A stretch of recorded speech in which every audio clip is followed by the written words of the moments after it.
Well, good morning, everyone, and welcome to a new week of study number 111 on Daniel's last vision. And we have some interesting things to look at before we go back to Daniel, just addressing some loose threads that have been brought to my attention. But before we do that, let's have a word of prayer. Dear gracious Heavenly Father, we are so thankful for each person who comes to these studies, who watches them, who contemplates your word, who's seeking for truth. And we're thankful for the time that we have together and sharing and studying and being corrected. And we just pray, Lord, for your Spirit to be here now, to correct us, to give us wisdom. We pray for this movement. We pray for our friends and families and those that we have contact with. We know, Lord, that you are laying a foundation, that you are building in order for this final work to be accomplished upon this earth. And we just ask that we can play the part that you have given us to play faithfully. We pray for your angels' care and protection for our families. And we ask, Lord, that you can be with us now. In Jesus' name, amen. Well, good morning again, everyone. So I guess a discussion came up yesterday that William was a part of, and he kind of shared it with me. So I thought it was rather interesting. So Brian had brought up some numbers relating to the camp meeting that we had at Telford Mews this last summer, and also was discussing this 2688. So this was a number that we counted from November 24th, 2022. So actually, I should show you the diagram first. This is Judges 5, verse 14 to 31. Now, the reason why Judges 5, verse 14 to 31 is a separate line is that when we looked at the Song of Deborah and Barak, because remember, this goes all the way back, this book of Judges, in how we were making application to our time, that it related to our lines. And this is going to relate to Parminder and Tess, their message, and the judges that symbolize the response to that message. So there's lots in here. I'm not going to look at all the details. What I want you to look at is here at the end, you can see there's a close of probation, January 11, 2023. That's Colin's prediction regarding Trump. And then we have the fourth angel arriving. So we put here like close of probation. I mean, we could have put other symbols there, Sunday law and stuff that all represent a close of probation. And I'll make it a little bit bigger. Right, so we got these verses. And so these verses were then written out. And we had two different ways in which we interpret this. We had one, which is this one, and you can see that both of these have the 2,688 days, which is 168 times 16, going to April 5th, 2030. Now, we know April 5th, 2030 we're not predicting anything on that date, right? It's a symbolic date. It ties to our history.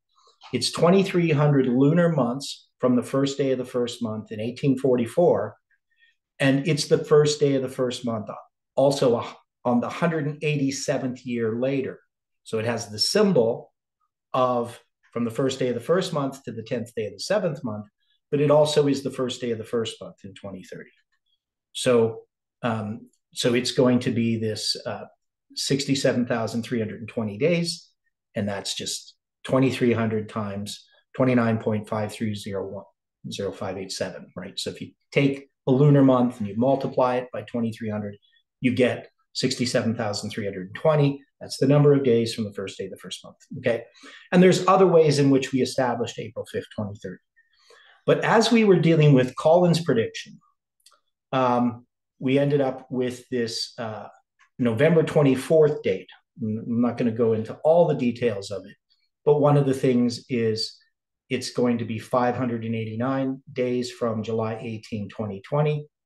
And 589 is, if you take 1,533 That's going to be, I think it's the octal or something. 859, pardon me. I just said it backwards.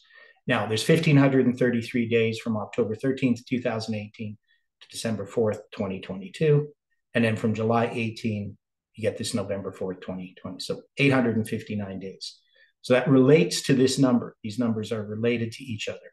And there was a bunch of other things we looked at the Hebrew number, Tanakh, which we took away the 0. We just looked at the 859 there. So you can see that that number relates to this. And that's in this story where they're going to talk about Tanakh, right? Now, we also had another line. So this is basically the same line, except that in this one, we put the camp meeting invitation and the camp meeting connected to this. We still have the April 5th, 2030. So you can see this is just another way of looking at this line. And so this is kind of a line that we ended up with, I think, as the primary line, looking at the camp meeting. So when we had gone over it the second time, we ended up with this line. So when we look at these verses here, so I know this is, this isn't Daniel chapter 11, but it's relating to the symbolic use of these numbers. So when we go to Judges 8, and I can't remember which verse it is. It's going to be in here somewhere. It's going to talk about Tanakh.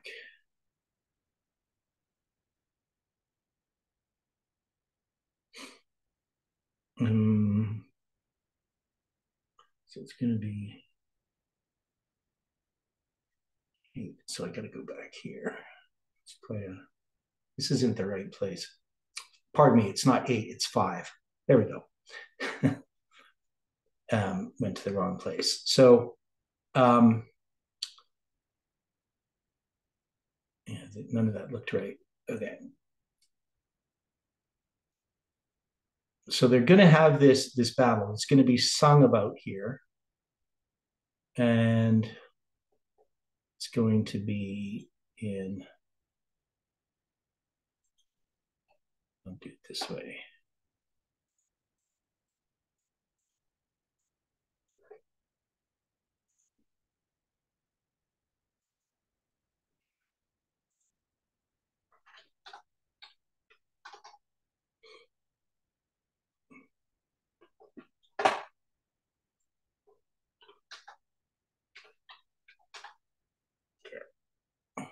So Tanakh, and that's going to show up in which verse? I don't know. I can't see it.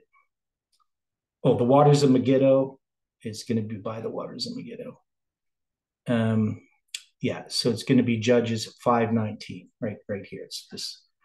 They took, so it says, the kings came, then fought the kings of Canaan in Tanakh by the waters of Megiddo. They took no gain of money, right? So this word Tanakh, when we looked at it, we can see that it's going to occur in Joshua 12:21. 12 times 21 is 25:20, right? It's going to be in Joshua 17:11. 17 times 11 is 187. Judges 127. So that's going to be July 21st backwards. And then we also see it in Joshua 21:25. And the 21:25, if you multiply those together, you're going to get 525. So you have the 252, the 525, and July 18th, right? Plus you have the symbol for midnight. But the 3 that are in Joshua give you that 777 structure, right? So when we had gone through this, we could see how this all related to our lines. Now, so going back to this diagram here, we then have this 2,688 days. When we looked that up, we found that it was in the American tax system. It's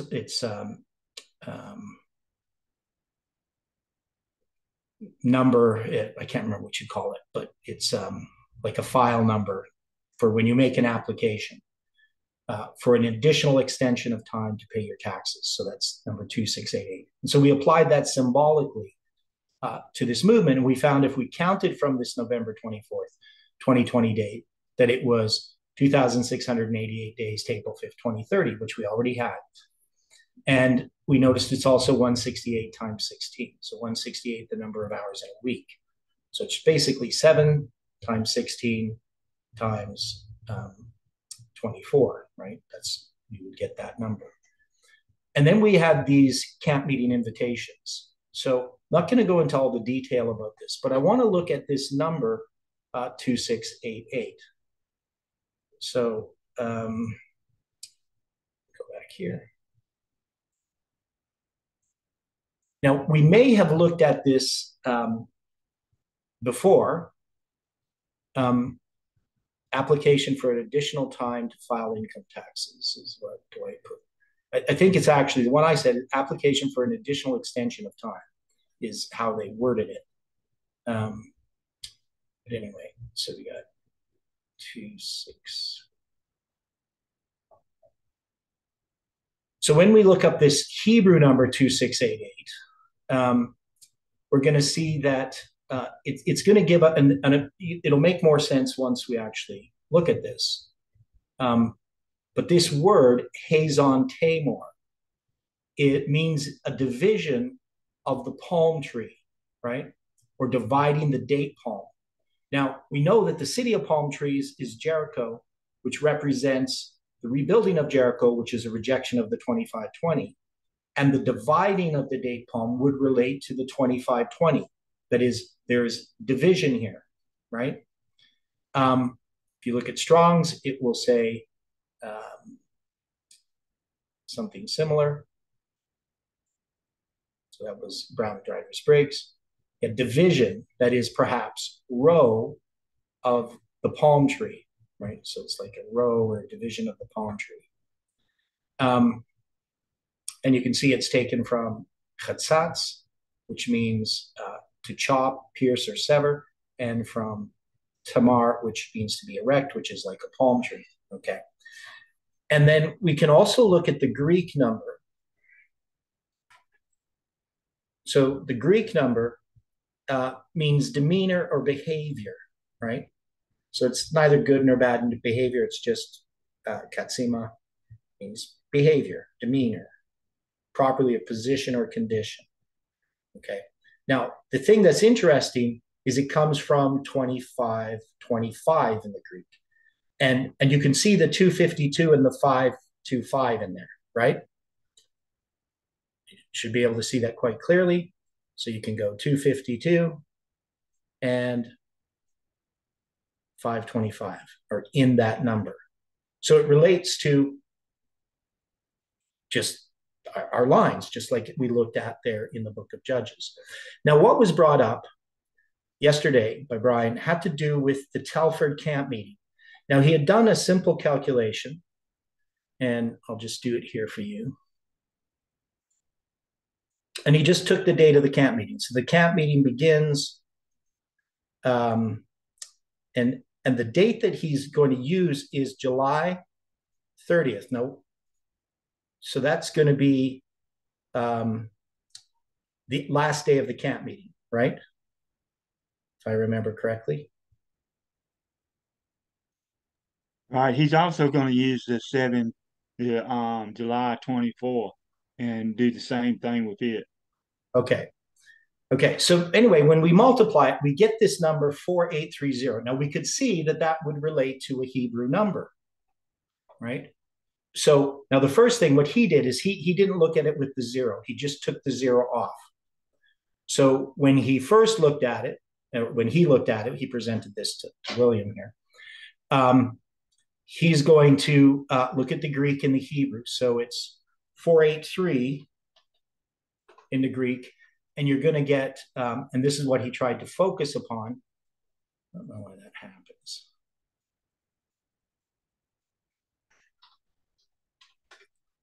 Okay.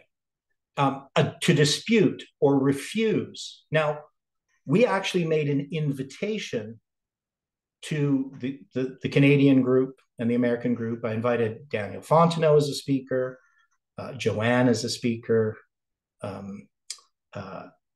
Colin as a speaker, and also Jeff, right? So they were all invited.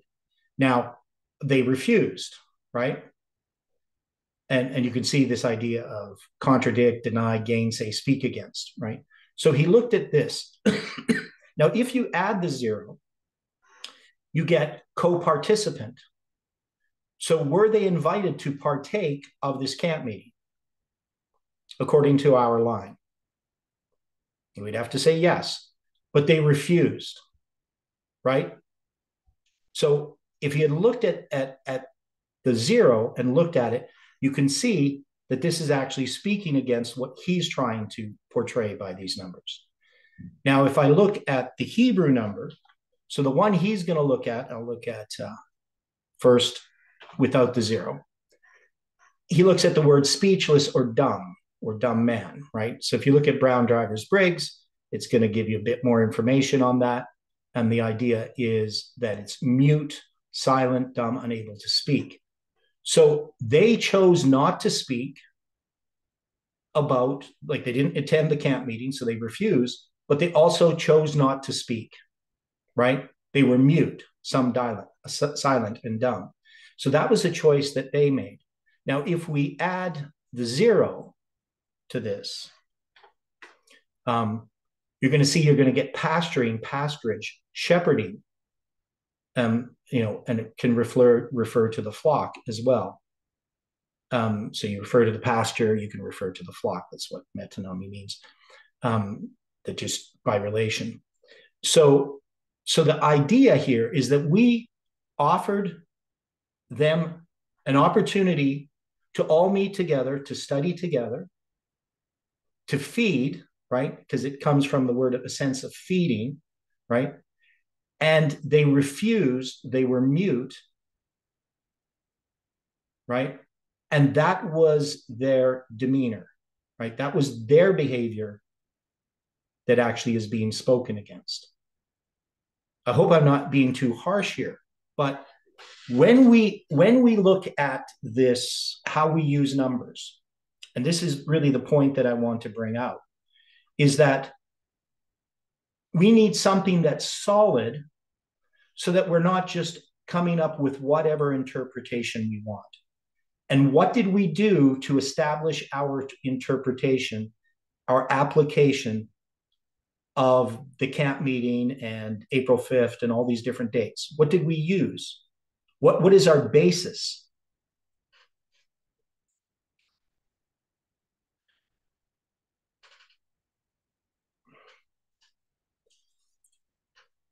Isn't it the narrative of Scripture? Yes. Right. And we always accept what the Bible plainly says. No way can we use numbers to create something, right? Everything that we do always comes from a direct application of the Scriptures, first in its historic application. And if there is a parallel application, it's going to be evident from all of the symbols plainly in Scripture, plus also the story itself. And so we have seen that when we went through Judges, it was a really strong testimony of the symbolic use of numbers in application to this movement, to our lines, to the dates that were happening and what was happening in the movement. And you can see this here, right? It's quite clear. Now,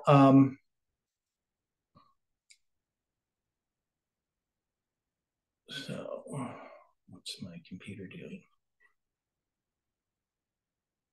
Let's do that. Not sure why it was doing that. Okay. Now you said, William, that he used another number, so he's going to use the date the camp meeting starts. That's correct. And what is he going to do with that?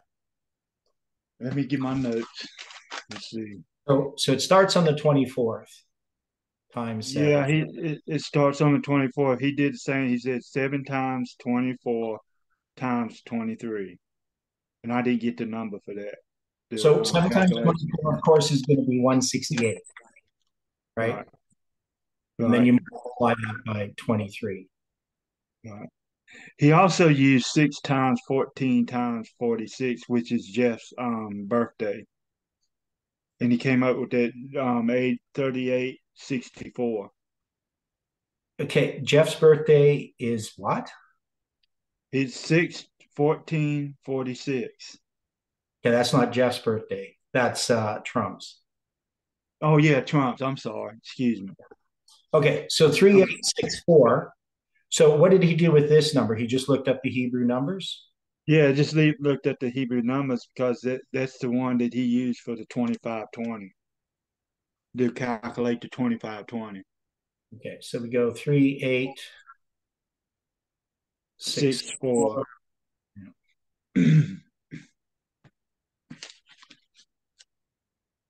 Yeah, that's the one he used to calculate the 2520. So empty-hearted, afflicted. So that's in Daniel, the Libyans. It refers to the Libyans. Right. Okay. And Which that's that could match up with Trump, but I reckon empty yeah. hearted.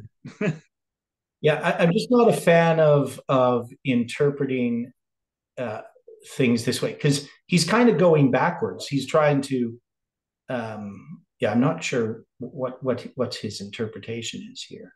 Where he took that number and he what he did was he multiplied it, or I think he multiplied it with 6168. I think. I ain't for sure. I think that's what he used it for. Yeah, and And then if we use so this is again, this is just he, the camp meeting we got along the sea. Like I don't know what he would get from this, to be honest, from the start of this. yeah, Uh, but the the but Libyans, but and the you camp meeting he went 7 times 24 times 23.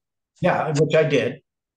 So that's the number I get, 3864. But I don't know what he's interpreting here from that.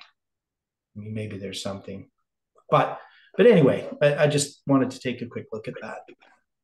Well, he used that to say that was Trump. That it was Trump, but he used that number to get to 2520, and I didn't get the notes on it. Anyway, I so he's added. the start of our camp meeting, and then he's going to use Trump's birthday, 6 times 14 times 46, Yeah. So I which, don't know. which is also 3864. Okay, I see. So if you take Trump's birthday and you take the start of our camp meeting, the two produce the same number. Okay, Right. so that's interesting, right? Right.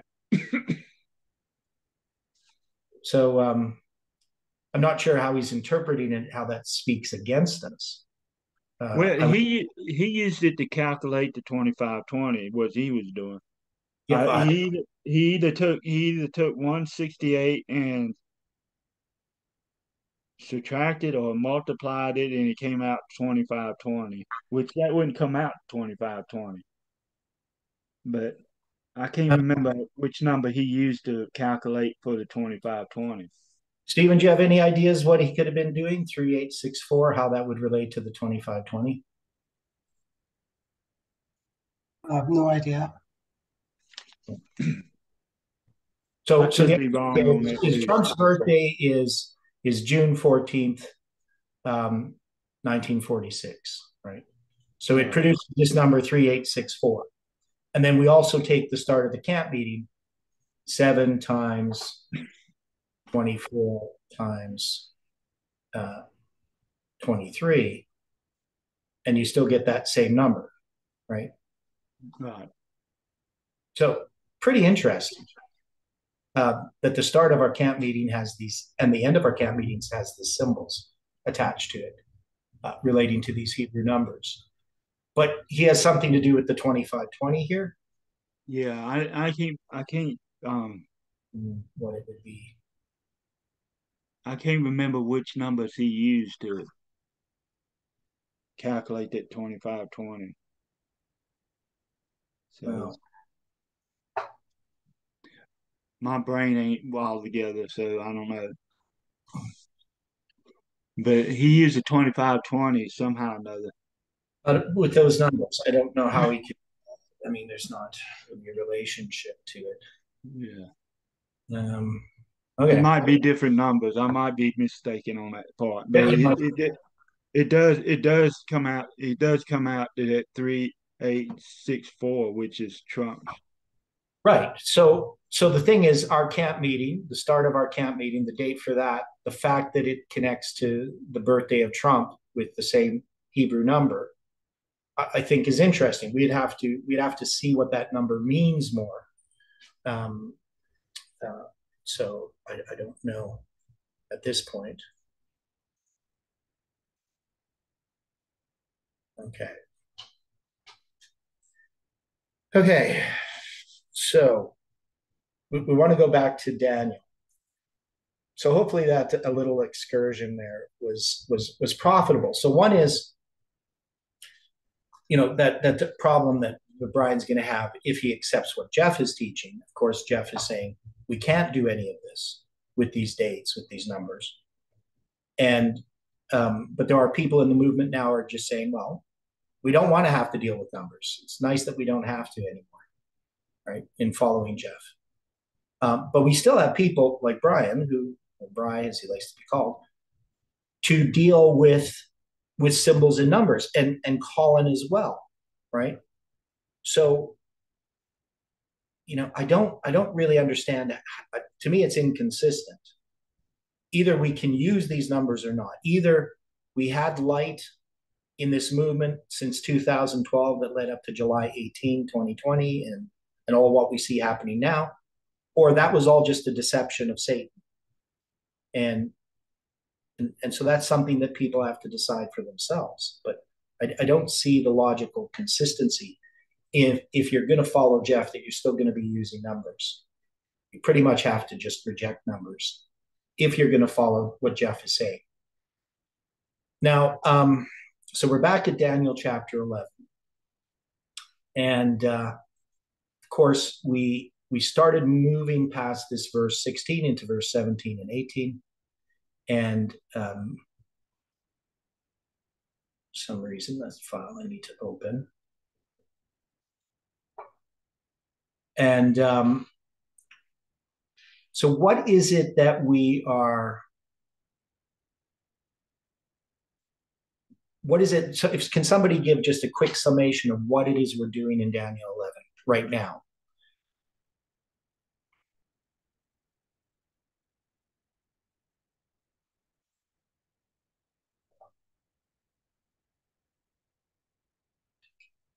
What is it we're doing? Open up the document. You can look at this here. Because we started on verse 16. We using the history to bring it to our history. 17. Yeah. Okay. So we're making a parallel with our history, and it's Rome, pagan Rome now, right? We had Greece using verse 14, 15, 16. That is the end of Greece. And so now we're using 14, 15, 16 as the beginning of Rome. And that's going to mark the beginning of our history, right? So we started looking at verse 17. Right? So he, pagan Rome under Julius Caesar, parallels the papacy. So we had started discussing some of these things. And we were looking at all these different events. We looked at the Soviet-Afghan War. We looked at the Pope meeting the presidents of the United States, first Carter, so Pope John Paul II, first Carter, and then the different presidents. We could connect George Bush Sr. with George Bush,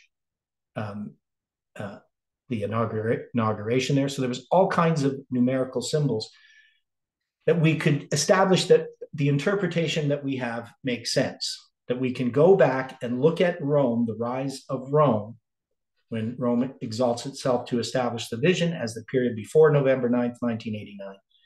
And then we're going to get all the symbols that bring us to the beginning of our lines. So we just started looking at some of this history, which I didn't have time to read as much as I wanted to. I know I said I was going to watch some more videos and read some more history, because dealing with Cleopatra. So the one thing I do know is that Julius Caesar is going to go to Alexandria, and he's going to be there for a long time. Sort of, it's called the Siege of Alexandria. And in that siege, that's where he's going to make this league with Cleopatra, right? Making her his mistress, right? So there's going to be a lot of stuff going on there with Cleopatra. And we know Cleopatra is going to be involved later. There's also the civil war that ended up happening with Pompey, right? And somehow in this history, Julius Caesar is going to end up coming out on top, right? Which really doesn't make much sense. He stayed away for quite a while, and so I think we need to look at that history a little bit more to try to understand it. Now, Stephen, you have some ideas about this history because you've been working on it quite a bit. So how would you look at verse 17 here? What is it that you see that we should be addressing first? Well, my understanding was just what basically Swearingen or Uriah Smith had done study. They hadn't really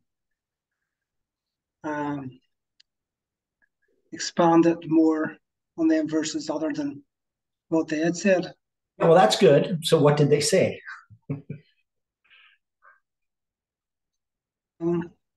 Right, okay, just give me a second, I'll bring it up. Okay. Because I know there's this civil war from 49 to 45 BC, right? And so this civil war is going to be, basically it's Pompey and Julius Caesar, right? So they got these two factions. You got Gaius Julius Caesar and Gnaeus Pompeius, or Pompeius Magnus, right? So they have this civil war going on. And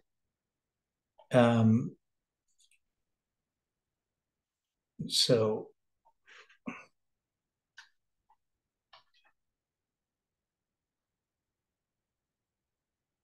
then you're going to have, okay, so I'm trying to see this here. Okay. Yes, so what I have just that verse is that he, Julius Caesar, also set his face to enter with the strength of his whole kingdom. So this has been applied to Caesar's determination and actions that will eventually lead to Rome subjugating Egypt. Right. And upright ones with him, thus shall he do. So Uriah Smith relates the upright ones to Jews who assisted armies who passed through Judea with the aim of aiding Julius Caesar when he was besieged in Alexandria. Yeah. And he shall give him the daughter of women corrupting her. So Caesar takes Cleopatra as a mistress. He there, maybe as you suggested, I don't know, could be who's given Caesar this woman. So as something which I don't think Uriah Smith or anyone has really, as something I didn't really contemplate myself much. Maybe it's some relation to Cleopatra, I'm not sure. But she shall not stand on his side, neither be for him. So that was Cleopatra, was later not a support for Caesar. Okay. That's all I have. Right. Okay. So that's basically the idea of what we have here. Now, when he shall give him the daughter of women, we're taking that as not a specific person, but just symbolically that she's given in marriage. Right? Would that be a correct way of looking at it? Well, I don't think they did marry, did they? No, but we're just using it symbolically. Right? Because normally you give your daughter to wife, But in this case, she's just becoming a mistress, right? Does that make sense or not? Right. So Yeah, just would she not already be corrupt anyway? Prior to yeah, meeting Julius Caesar? but in the sense of, I understand what you're saying. She's already morally corrupt. So, but we're just using this in the sense of that when a woman is normally given, she's going to be a wife, but here she's going to be a mistress. And so we're going to make an application to our time what that means. Right? It's just, there's no way we can know the he shall give him. Well, who's the he, right? There's no he that I can see in the literal sense that we could apply here, right? I mean, unless there's some other way to interpret this verse. But based on how it's been interpreted by Uriah Smith, the he is not really addressed.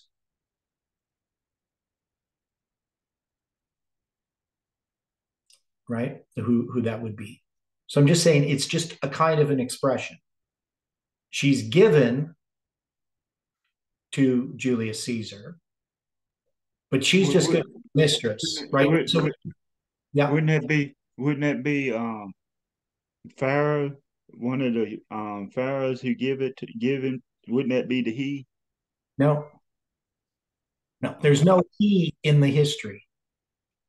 Right? That's what I'm trying to say. So in the history, there's not a he. So we would have to take this as the idea here is the daughter of women. And that's the thing, is it's the daughter of women, right? So, you know, why would it be the daughter of women? Why wouldn't you just say, you know, you shall give him the daughter, corrupting her, right? But it's going to be the daughter of women. So to parallel to me here has to go back to the symbol of marriage, right? Because this word, you know, isha in Hebrew, I mean, that's the word for woman, right? Now it can mean lots of different things, but you have daughter, bat, right? So you got this, you know, bat. And so you have this word as well together. So, and then he shall give, right? So that's going to be in the masculine form. The idea is that he is giving. Now, I tried to look in the Hebrew here and really understand what was going on. So when I looked at this verse, when we did this last time,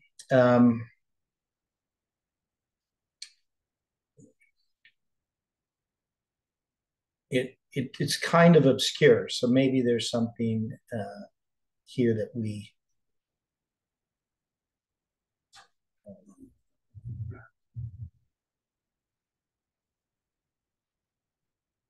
So the daughter, bat, ha'ishaim, women, it's in the plural, and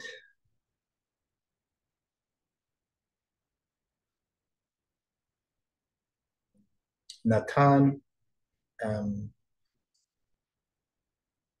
So it's got a different form of the word Natan. So that's like he will give, because it's Yatan. And then it has not, to decay. So the idea is there is a he there in the Hebrew. That's basically, I guess, the main thing. So it's a correct translation of that verse.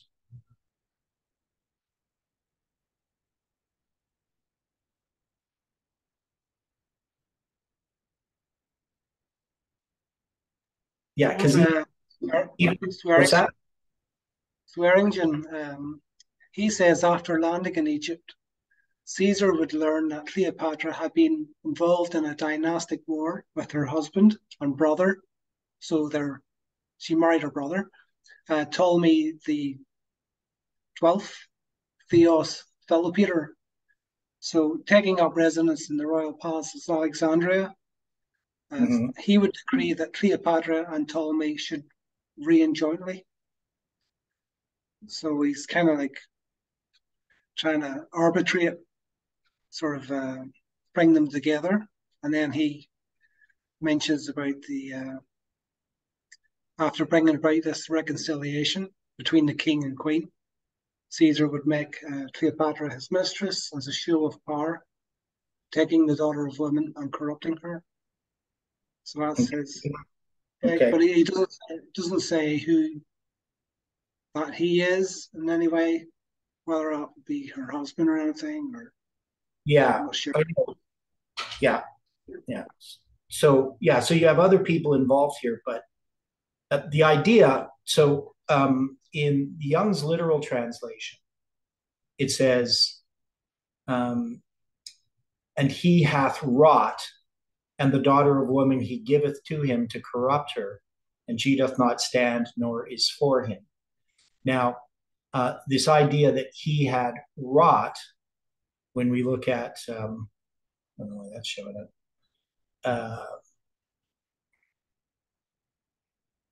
What's that? Just blocking it here. Thus shall he do, right? Now, that's a little bit different. And he hath wrought, and the daughter of woman he giveth to him to corrupt her. So now sometimes that word do, right, that it's translated, he shall do. Here, I'm going to go over here now. To do or to make, to accomplish, advance, appoint. So it's a very common word.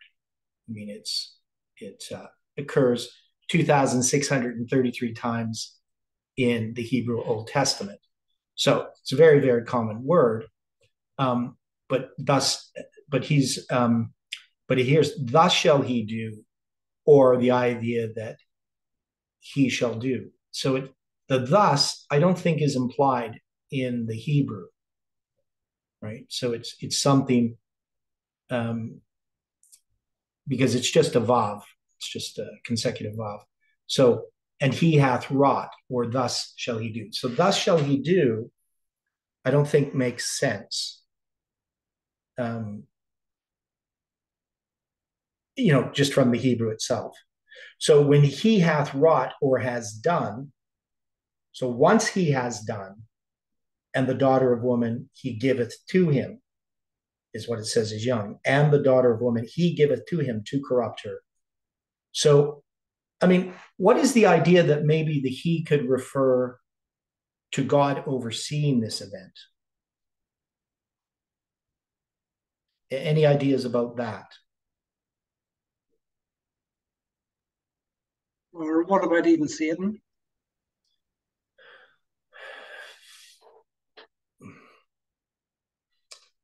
Well, yeah, I understand what you're saying. But to me, this is almost like this fulfillment of prophecy, that God is the one overseeing all of this. And so even when it says, and he hath wrought, I mean, that he could also refer to God. Right? This is where, so that God is in control of this event is what I would be saying. Right? Just like when you get to verse 15 or 14, where it says, the sons of the destroyers of thy people shall exalt themselves to establish the vision. Right? They're obviously not intentionally doing that, but it is in God's control or God's providence. I'm just saying that maybe that's what's being showed here, that God has done this. He has allowed this. He has the one that has given this daughter of woman to corrupt her, right? As a fulfillment of prophecy. Does that make sense to people, or am I, putting something that's not here? This would just show God's hand in it all.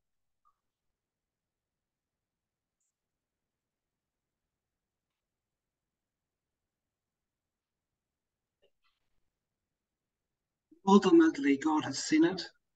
Mm-hmm. This prophecy, and permitted it Mm-hmm. to his permissive will, in a sense. But I'm a bit hesitant just to say that's related to God. Okay. There might be another way to sort of establish this here. Now,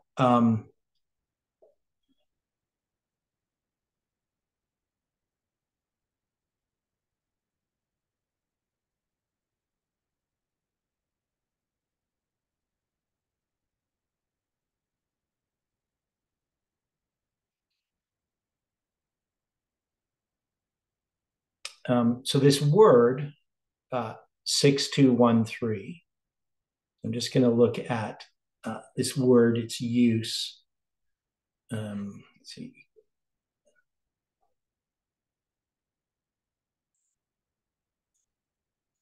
So you can see it's translated as do. Now I got to get rid of the Hebrew here. You don't want to see that. So the first time it shows up as the word do is Genesis 16, verse 6. Just going to see it's used as the word made in Genesis 1, verse 7.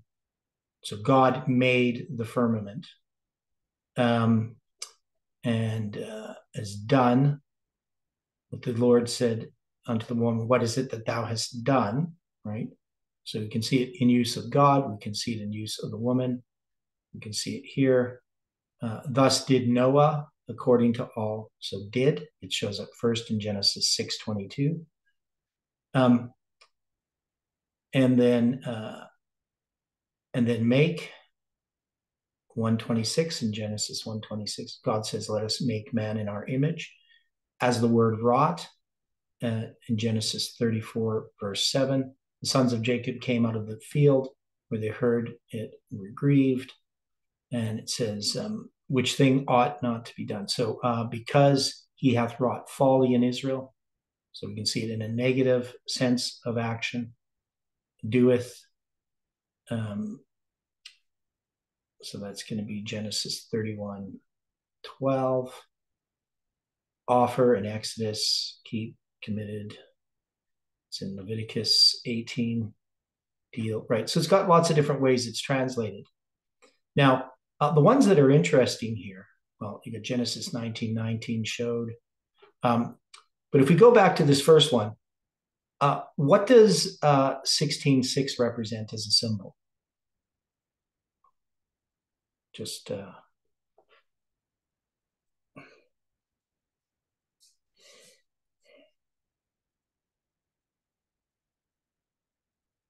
so if we used it as letters, it'd be AFF or FFA backwards, right? And then we got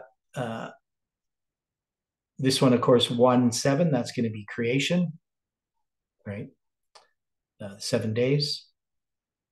And then we're going to have did, 6:22. That's a symbol for FFA as well, June 22nd. So I don't know, but the idea here is that God is often the one doing things. Now, sometimes it's man doing things, right? And so if you do it as do or as wrought is just another way of saying to something that is made or done or accomplished, right? And, we can see that this word has all kinds of ways in which, we can look at it: to do, fashion, accomplish, make, to do, work, make, produce, appoint, ordain, right? Now, so even in this sense, now there's different ways. This is the call form, which it is in this verse.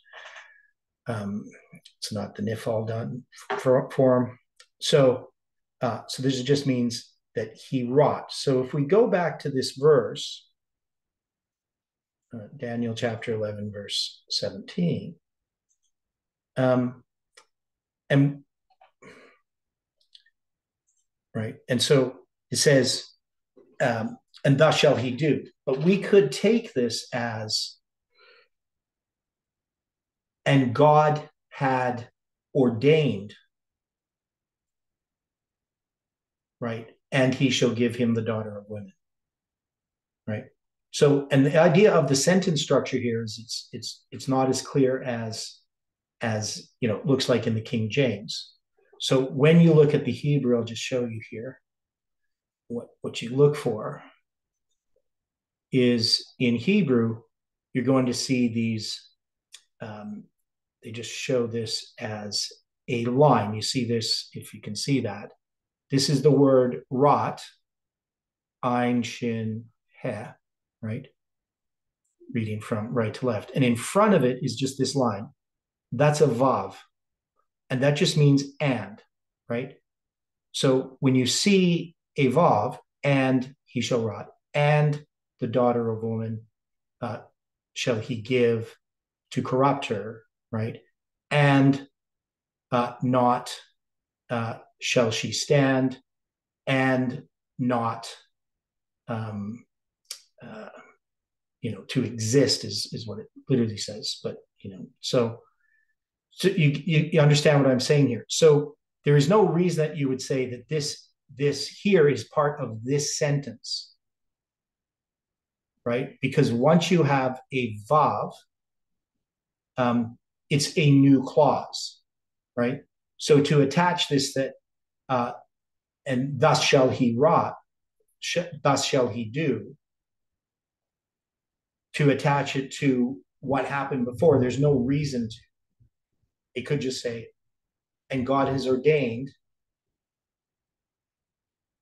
that this is going to happen, that he shall give the daughter of women, right? So God has ordained that he should give the daughter of woman to him, to her corruption, to corrupt her. Okay? So, I mean, that would be an argument for that interpretation. I don't know if it makes a great deal of difference as far as how we are going to make an application to our time.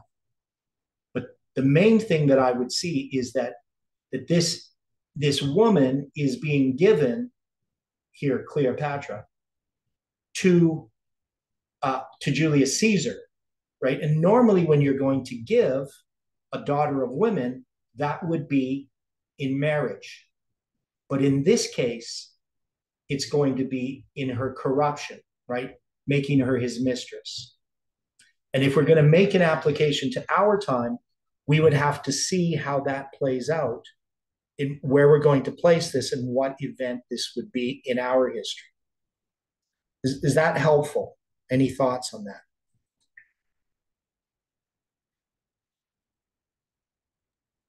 My thoughts are that it's applying, the he here is applying to Ptolemy. So Caesar's reconciled things, and maybe as a favor, Ptolemy said, look, have my wife. He doesn't really, that's what comes to my mind.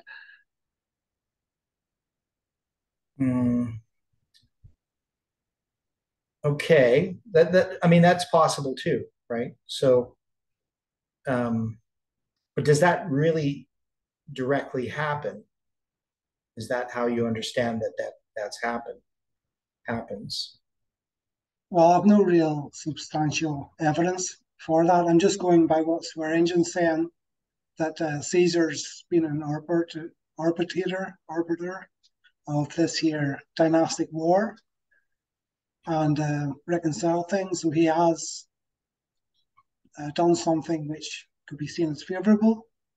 He's been put into that position that they exalted him to that position in Egypt and that role.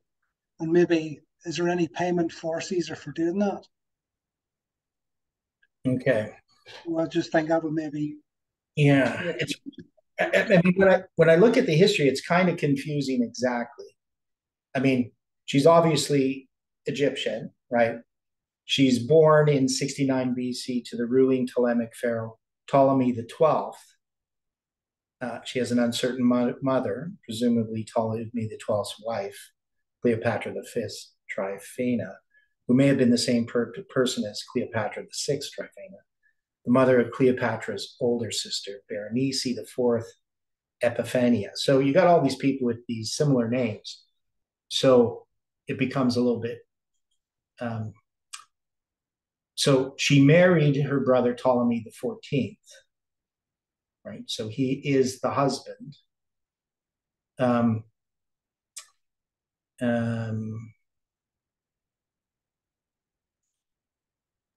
it looks as if Swearingen is wrong in that, because he's saying her husband's Ptolemy the 12th, so he's maybe got mixed up. Maybe, yeah. And I mean, it's easy to get mixed up. Yeah, because they're saying here that this is Wikipedia.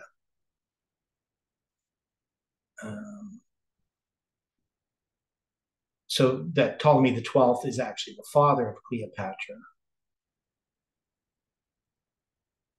So she's born in 69. So in in the 40s, she's going to be in her 20s. Well, 69.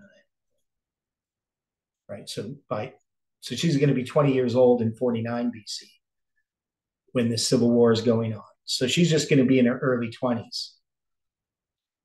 Right.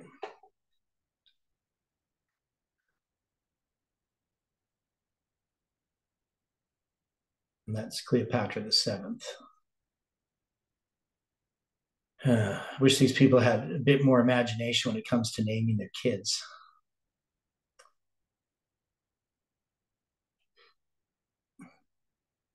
So yeah, I'm not really sure how to look at that that idea, but we'll see as we try to apply this to our history. Right. So when we apply this to what we're doing, we can understand these things as symbols. So when we go back to this paper here, we look at verse 17.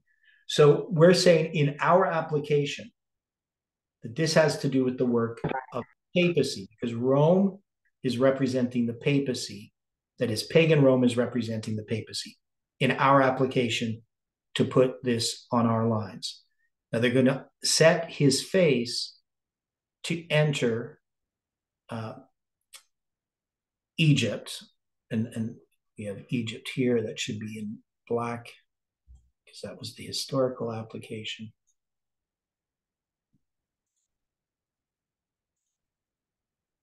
Which we're saying is atheistic communism under the UN, right? So the question is, the papacy doing that? Does it do that in that history? And one of the things we get with 9/11 and with 1989 is we see that the papacy is conquering the United States, but it's also seeking to conquer Egypt. So it's going to do that. Technically, first, it overthrows the Soviet Union. But the UN, what role does the UN have? And what's the relationship between the papacy and the UN? Right? Because we know we got the dragon, the beast, and the false prophet.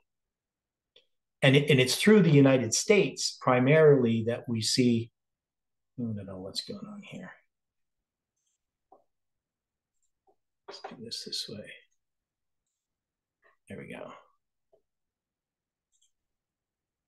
So when we look at the UN and the papacy, what is the papacy doing in this history? We talked a little bit about it. Now, we know that the Vatican is not part of the United Nations. It's just an observer, right? And it got this observer status on the 6th of April, 1964. So how is the UN and the papacy connected?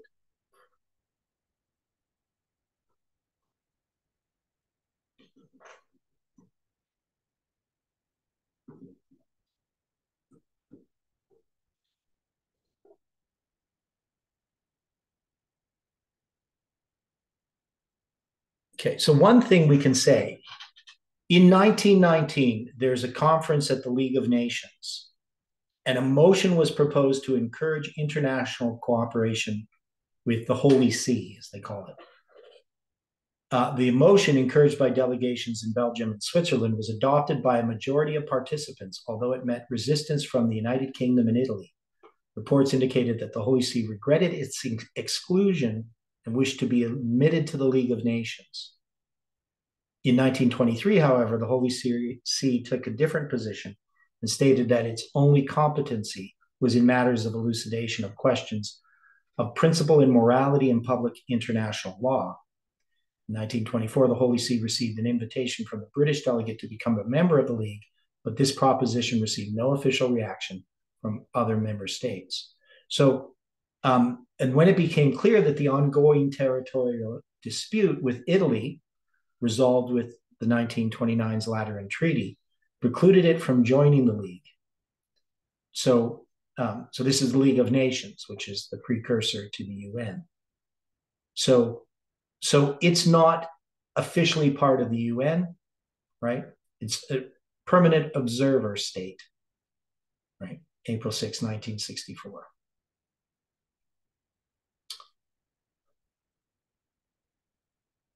Okay, so any thoughts about what's happening in this verse? How the papacy sets his face to enter Egypt. And here it's not the USSR. It's after the fall of the Soviet Union. That's atheistic communism. So what would we do with this?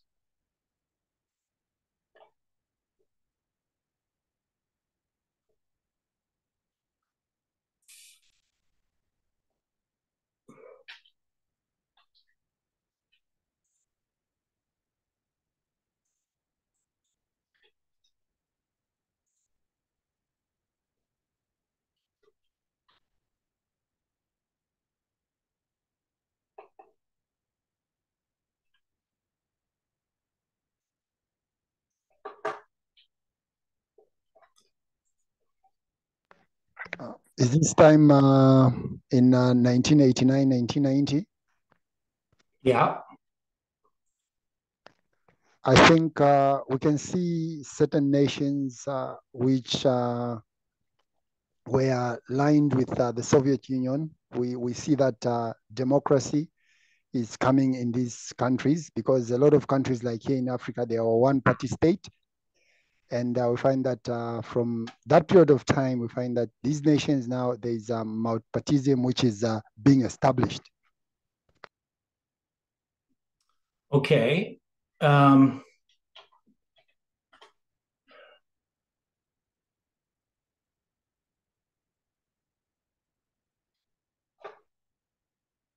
Okay, so any more thoughts on how we can, because if we're dealing with the UN, atheistic communism, because it's going to come with the strength of his whole kingdom, right? Now, normally when we look at this, we're looking at, we would think normally of military force.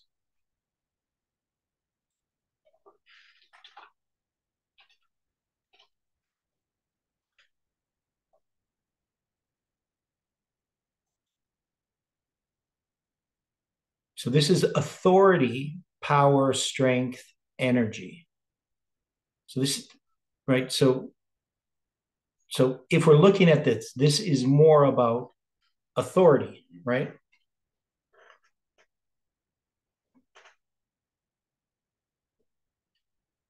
So it's not about military might. So how is the papacy using its authority?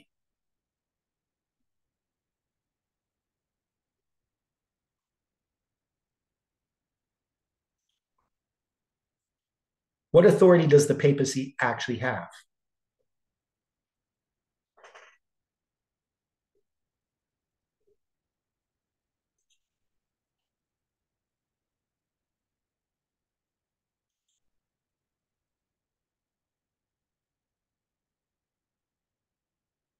Well, right now she don't have hardly any. Well, no, the papacy has lots of authority. Okay.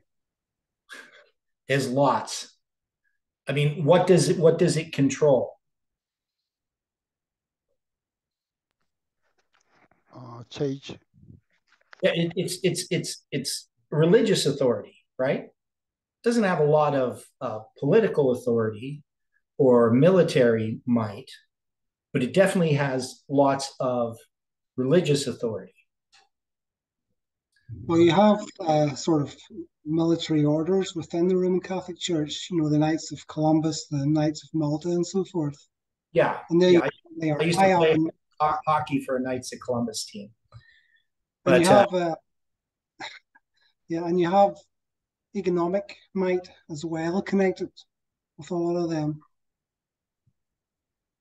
yeah, so they have economic power and they have, you know, military. But if we talk about, you know, they with the strength of their whole kingdom, that's going to be all of the different orders, all of the different things that the Catholic Church is doing, right? Now, like I played on a hockey team, Knights of Columbus. I was by invitation, and I didn't know what the Knights of Columbus are. All I know is it was Catholic because you know, they would all uh, do the sign of the cross before they started a game, which of course I didn't do. But you know, they have all of these different organizations, and so these organizations, what is it that the papacy is seeking to accomplish against atheistic communism or the UN? What is it? Because they're going to enter, right? Infiltration. So, there you go. Infiltration. Okay. Right. So this is about infiltration. Right. So this is not conquering. This is infiltrating. So all of these different forces, these different powers of the Catholic Church, of the papacy, are meant to infiltrate, right? Instead of doing it directly, right? Becoming a member of the UN and having votes, they influence through their different organizations with the strength of their whole kingdom to conquer Egypt, the UN. Does that make sense?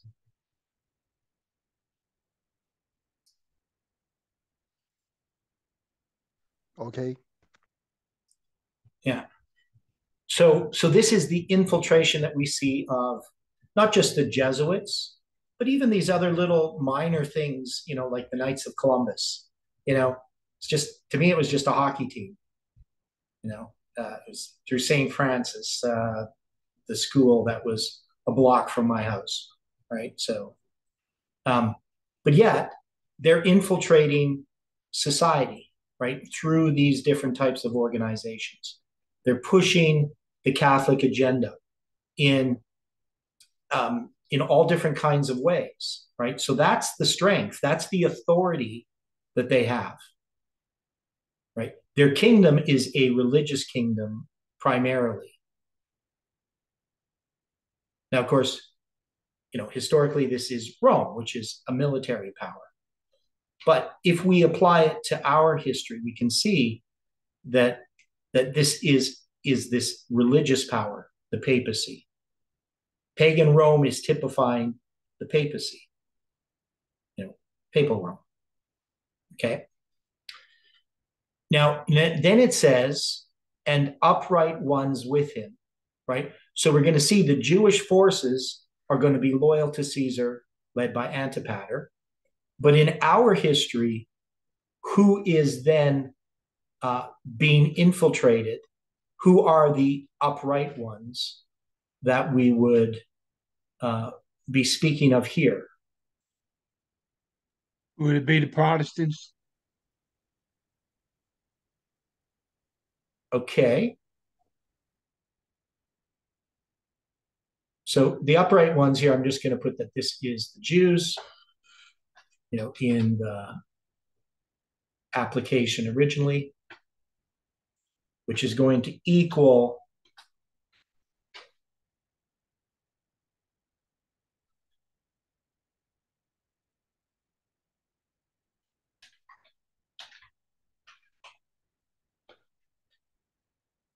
Does that make any sense to people?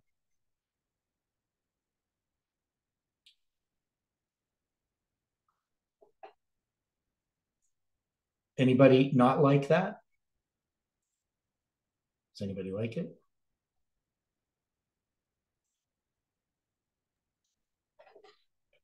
Can we say this represents the Seventh-day Adventist Church?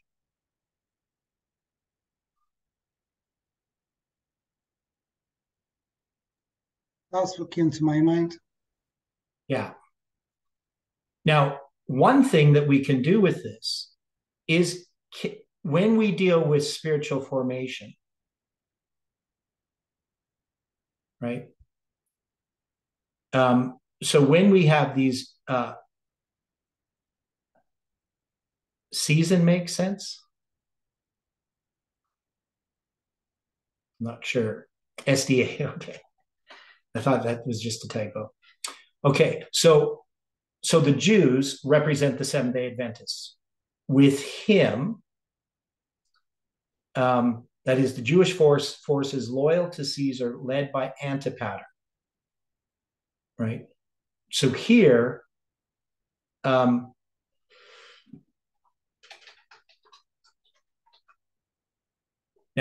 what does Antipater mean?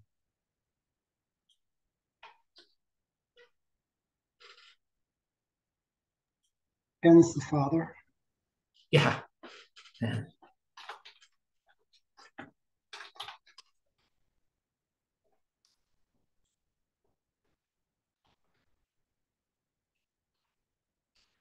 Now, so I'm going to put Protestants in spiritual formation here.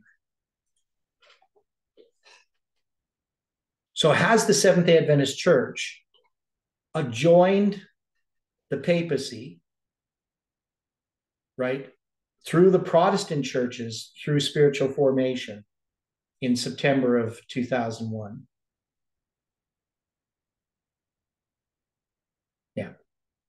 So this, I mean, it makes sense. I'm just throwing it out there, right?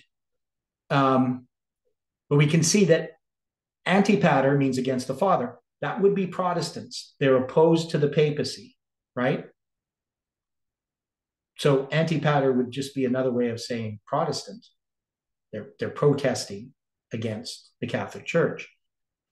But they have been deceived with this spiritual formation, because spiritual formation is simply idol worship, and it's connected to Saint Ignatius of Loyola.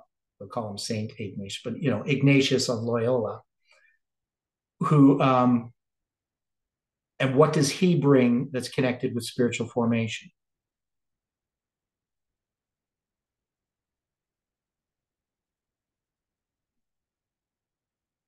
It's these spiritual exercises, right? Isn't that what spiritual formation is?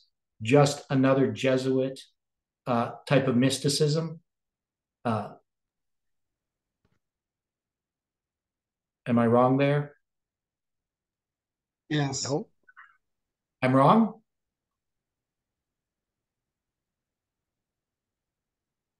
Well, I agree with you. Oh, okay. Because I said, am I wrong? And you said yes. Okay. So I would think that would show how the papacy is operating in this history prior to September 11th, but also especially when we look at September 11th, we know that the United States is conquered, right? And that's going to be through,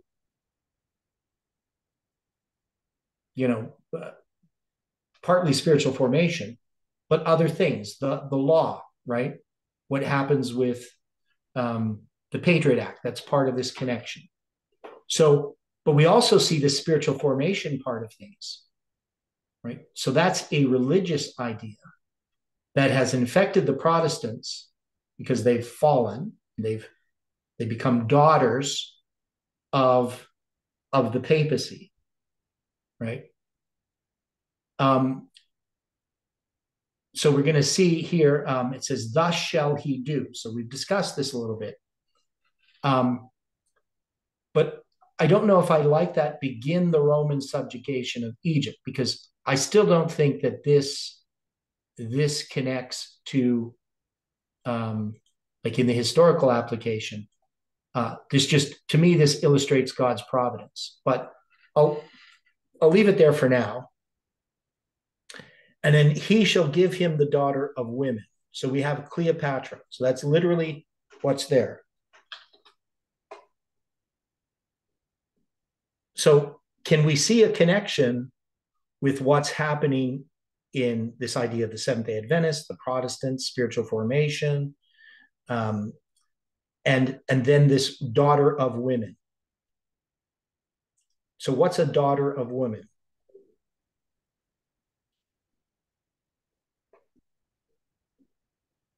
Well, think of the Protestants, the daughters of the whore, Revelation 17. Yeah, now it's also woman, Ishaim, right? So it's plural. It's actually going to be Hanashim, so that's the plural form, irregular plural. And literally it's and daughters, daughter, the women, daughter of the women, right? Of is not usually expressed in Hebrew. So the daughter of the women.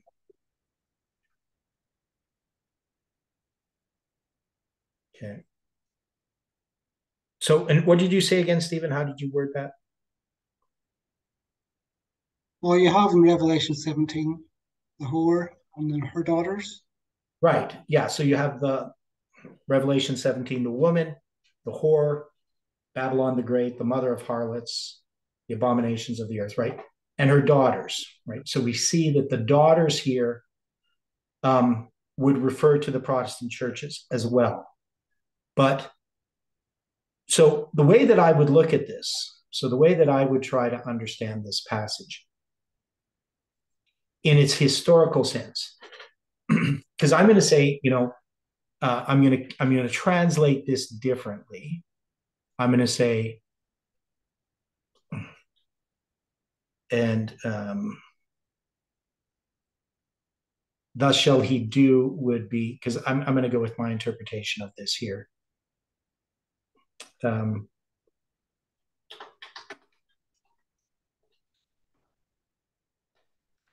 looked a wee bit more into the history there. Yeah. Cleopatra.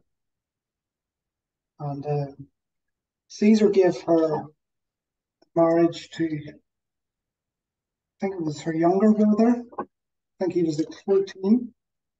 Right? Or Okay, excuse me. So Caesar gave Cleopatra in marriage to I think it was her younger brother. Let me see how this is here. So this is going back. This is an encyclopedia. Yeah. Going back. This is the 1880s. So it's quite old, this one. So I don't know. Yeah. History's changed since then, but yeah, I understand. So there was some issues with this here dynastic war. That was so Cleopatra's father died when she was quite young. So Ptolemy the 12th. And I think there was like these here people then in charge who were like guardianships. There's one's called Pontanus and the other one's Achilles. And they deprived Cleopatra of her share of the government in 49 BC. She went to Syria and was forming plans for obtaining her rights by force when Caesar came to Alexandria. Yeah. And captivated her with her youthful charms, seconded her claims. And though the people of Alexandria were excited to a revolt by the arts of her brother, Caesar succeeded in pacifying them and procured Cleopatra her share of the throne. But Pontanus stirred up a second revolt upon which Alexandrian war commenced, in which elder Ptolemy losing his life. So I think I'm not too sure what Ptolemy is, it just says the elder Ptolemy. Caesar proclaimed Cleopatra queen of Egypt, but she was compelled to take her brother, the younger Ptolemy, who was only 11 years old, as her husband and colleague on the throne. Caesar continued some time at Cleopatra's court and had a son by her named Caesarion, who was afterwards put to death by Augustus. So after Caesar's departure, she governed undisturbed. She subsequently made a journey to Rome, where Caesar received her magnificently and erected a statue to her next to the statue of Venus in the temple, consecrated to that deity. This act, however, excited the displeasure of the people, and Cleopatra soon returned to her own dominions. When her brother at the age of 14 demanded his share in the government, Cleopatra poisoned him and remained the sole possessor of the regal power. So that sort of deals with that history. Yeah, so if you were going to do this, so there's some problems. So when it says, thus shall he do, okay, so let's just go back and I'll get rid of what I put in there. We'll discuss it a bit more. Okay, so we know that he's going to do, that is, he's going to, act in a particular way. So whoever the he is, right? Now, we know that in Hebrew, you don't have to have, somebody mentioned to also just introduce he, right? And you don't know which he it's referring to. So let's say this is Julius Caesar. So he shall give him the daughter of women. Now, of course, the him has not been mentioned yet, right?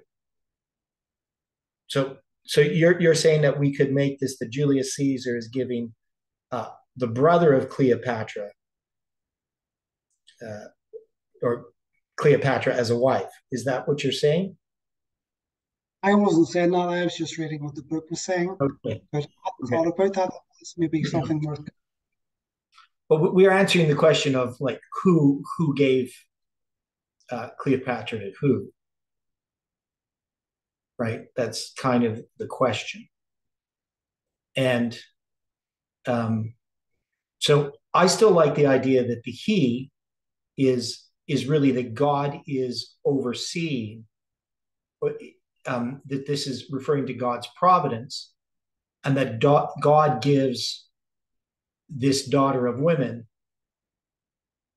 to Julius Caesar, but he's going to corrupt her. Now, she's already corrupt, but we're looking at this from a spiritual point of view of the symbols, right? Because if she's a mistress, that's a specific type of corrupting, right?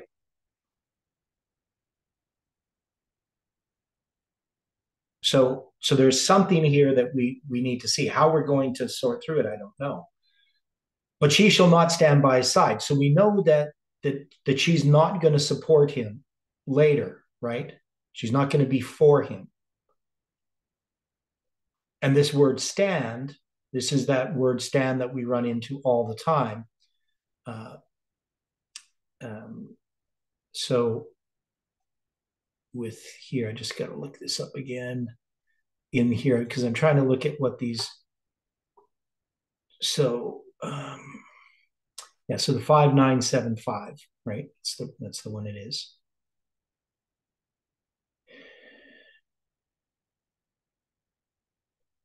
So we have the Seventh-day Adventists are going to be united with the papacy through this spiritual formation. And then it says, thus shall he do. So this word, I like the use of the word appoint. So the way that I would try to deal with this is that the he is referring to God. That's another thought. Okay. If you have thus shall he do and he shall give, so if you're going to take out as being Caesar, shall give him, and him there is the 11-year-old Ptolemy, the daughter of woman, corrupting her, but she shall not stand on his, so that's young Ptolemy side, neither be for him. So she's going to poison him, kill him. So in a sense, that's So those are possible, right? So that's what I was saying is when you look at it, you can see the possibility, but it's not a major part of the story, right? I mean, we can find it in history, but it's just not. It's not. It's not how the story is understood, because and definitely when we try to make an application to our times, I'm not sure how we could apply that. Right? That's the other thing. You see what I'm saying?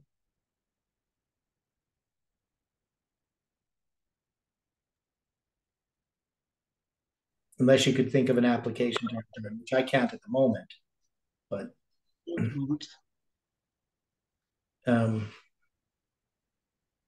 because we do know that she does not stand on the side, and the thing here that this has to do with this conquering that's going on, right? So this is partly the conquering of Egypt, but it's the conquering of this whole kingdom by Julius Caesar, specifically the kingdom of Rome. Caesar is seeking to take over Rome. Now,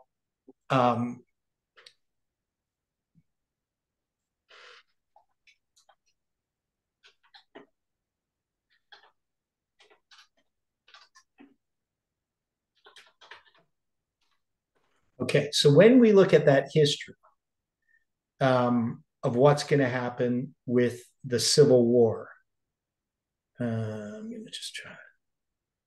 So you got Pompey and Julius Caesar in this Civil War. That's going to be what, from so 49 to 45 BC. Okay. So I'm going back to that. So there's a buildup of tensions. I'm just going to read some of this here from, because this is all that history. I'm going to read this from Wikipedia. Right. So it's called Caesar's Civil War. It was a civil war during the late Roman Republic between two factions led by Gaius Julius Caesar and Gnaeus Pompeius Magnus, Pompey, respectively. The main cause of the war was political tensions relating to Caesar's place in the Republic on his expected return to Rome on the expiration of the governorship in Gaul. Before the war, Caesar had led invasion of Gaul for almost 10 years. Now he's going to get a triumph for that, right? Plus other ones that he didn't deserve. But anyway, a buildup of tension started in late 50 BC, with both Caesar and Pompey refusing to back down, led to the outbreak of civil war. Pompey and his allies induced the Senate to demand Caesar give up his provinces and armies in the opening days of 49 BC. Caesar refused and instead marched on Rome. The war was fought in Italy, Illyria, Greece, Egypt, Africa, and Hispania. The decisive events occurred in Greece in 48 BC.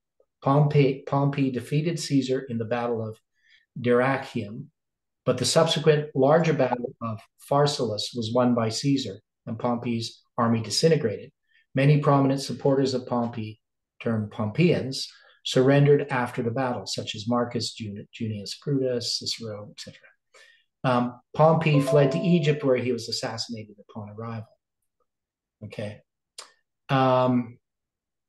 And so there's more background, and I just want to see what Cleopatra has to do with this.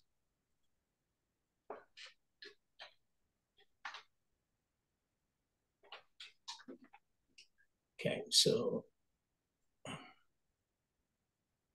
there's the Alexandrian War and Cleopatra, so that's one thing here. So Okay, when Pompey arrived in Egypt, he was greeted by a welcoming delegation made up of several Egyptians and 2 Roman officers who had served with him years before. Shortly after boarding their boat, he was murdered in the sight of his wife and friends on the deck. Caesar pursued vigorously as Pompey's skill and client networks made him the largest threat. He arrived 3 days after Pompey's murder. There he was presented with the head of Pompey along with the signet ring. Okay. I know that he weeps over this, and people disagree on whether it was sincere or not. Okay, so just going to the siege of Alexandria. While under siege in Alexandria, Caesar met Cleopatra and became her lover when she secreted herself into the royal quarter. Around this time, Caesar was also produced his decision on the dynastic dispute, right? So he's going to settle these wills.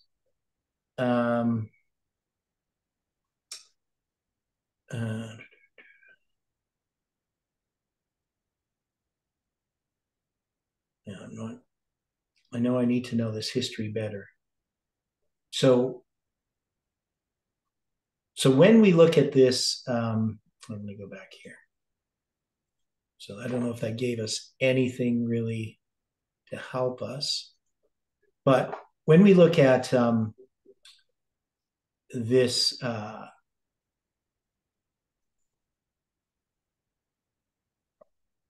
this verse as understood by Uriah Smith. So when he deals with this, the daughter of a woman corrupting her was Cleopatra, who had been Caesar's mistress and the mother of his son. His infatuation for the queen kept him much longer in Egypt than his affairs required. He spent whole nights in feasting and carousing with the dissolute queen. But said the prophet, she shall not stand on his side, neither before him. Cleopatra afterward joined herself to Antony, the enemy of Augustus Caesar, and exerted her whole power against Rome. Now, so here, the way that he looks at neither before him, so of course this is after the death of Julius Caesar. You have Augustus, and Cleopatra is going to join with Mark Antony, right? That's the idea. So I don't know what the best way to understand this is.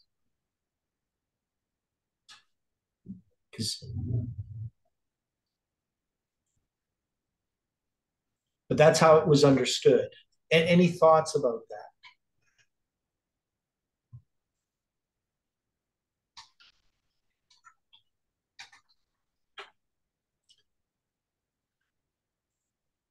Now, you're saying, I'm just looking at here at Swearingen, dealing with this.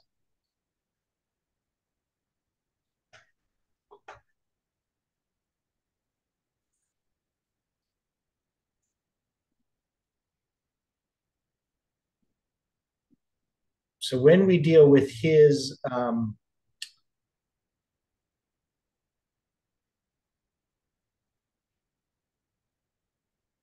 okay, right. So he is going to say, because you referenced him there. So the Jewish forces in the Roman, yeah. So he doesn't really.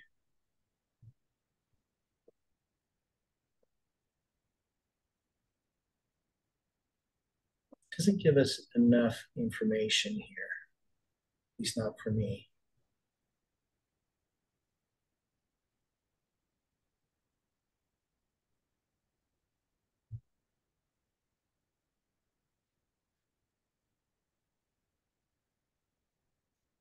Okay, so when he deals with, okay,